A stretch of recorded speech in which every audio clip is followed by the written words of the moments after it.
അങ്ങനെ ഇന്നലത്തെ ചാമ്പ്യൻസ് ലീഗിന്റെ മത്സരങ്ങളൊക്കെ അവസാനിച്ചപ്പോൾ വമ്പന്മാരായ റിയൽ മാഡ്രിഡ് തകർന്നടിഞ്ഞു വീണു.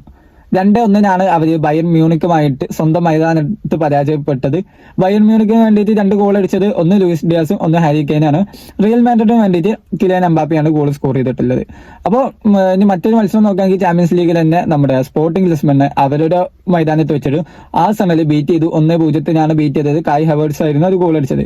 അപ്പോൾ ഇനി രണ്ടാം പാദത്തിൽ വരുമ്പോൾ ആഴ്സണലും അതുപോലെ തന്നെ ബയൺ മ്യൂണിക്കിനും ഒരു ഗോളിന്റെ ലീഡ് ഉണ്ട്. സ്പോർട്ടിങ്ങും അതുപോലെ തന്നെ റിയൽ മാഡ്രിഡും ഇനി സെക്കൻഡ് ലെഗിൽ കംബാക്ക് അടിക്കുന്നില്ല നമ്മൾ നോക്കി കാണേണ്ടതാണ്. ഏതായാലും ഇന്നത്തെ മത്സരത്തിൽ നമ്മുടെ FC ബാഴ്സലോണയും അത്ലറ്റിക്കോ മാഡ്രിഡും ക്ലാഷ് വരുന്നുണ്ട്. അതുപോലെ തന്നെ PSG ലിവർപൂൾ ക്ലാഷ് വരുന്നുണ്ട്. അപ്പൊ ഈ ഒരു മത്സരങ്ങൾ ആരൊക്കെ ആകും വിജയിക്കുക എന്നുള്ളത് നമ്മൾ നോക്കി കാണേണ്ടതാണ്. ഏതായാലും ഒരു റിയൽ മാഡ്രിഡിന്റെ മത്സരം എടുത്താൽ ഫസ്റ്റ് ഹാഫിൽ ബയൺ ഒന്നടിക്കുന്നു. ഒരു വലിയ രീതിയിൽ റയൽ കളിച്ചിട്ടില്ല, ഡിഫൻസീവ് ഷേപ്പ് ആയിരുന്നു.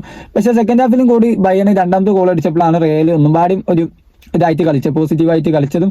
അതിൽ അവർ എംബാപ്പെ ഒരു ഗോൾ സ്കോർ ചെയ്തു. പിന്നെ എടുത്തു പറയേണ്ടത് മാനുവൽ ന്യൂയറിന്റെ പെർഫോമൻസ്, ആളാണ് മാൻ ഓഫ് ദി മാച്ച് ഒക്കെ വിൻ ചെയ്തിട്ടുള്ളത്. നമ്മുടെ സ്പോർട്ടിംഗ് ആഴ്സണൽ മത്സരം എടുത്തു നോക്കിയാൽ അത് ലാസ്റ്റ് സമയത്താണ് 91 മിനിറ്റിലേക്ക് തോന്നുന്നുണ്ട് ആ ഒരു ഗോൾ കായ് ഹവേർട്സ് സ്കോർ ചെയ്യുന്നത്. ഏതായാലും ഈ വിജയത്തോട് കൂടിയിട്ട് ആ ഒരു ആഴ്സണലിന് ഒരു ഒരു ഗോളിന്റെ അഡ്വാൻറ്റേജ് ഏതായാലും കിട്ടിയിട്ടുണ്ട്. ഇനി രണ്ടാമത്തെ മത്സരം ഹോമിലാണ്, എമിറേറ്റ്സിലാണ്. അവര് സെമി ഫൈനലിൽ എത്തുമെന്നാണ് നമ്മൾ പ്രതീക്ഷിക്കുന്നത്. പക്ഷെ ബയൺ മ്യൂണിക്ക് റയൽ മാഡ്രിഡ് ഒരു ഗോളിന്റെ ലീഡ് ഉള്ളൂ.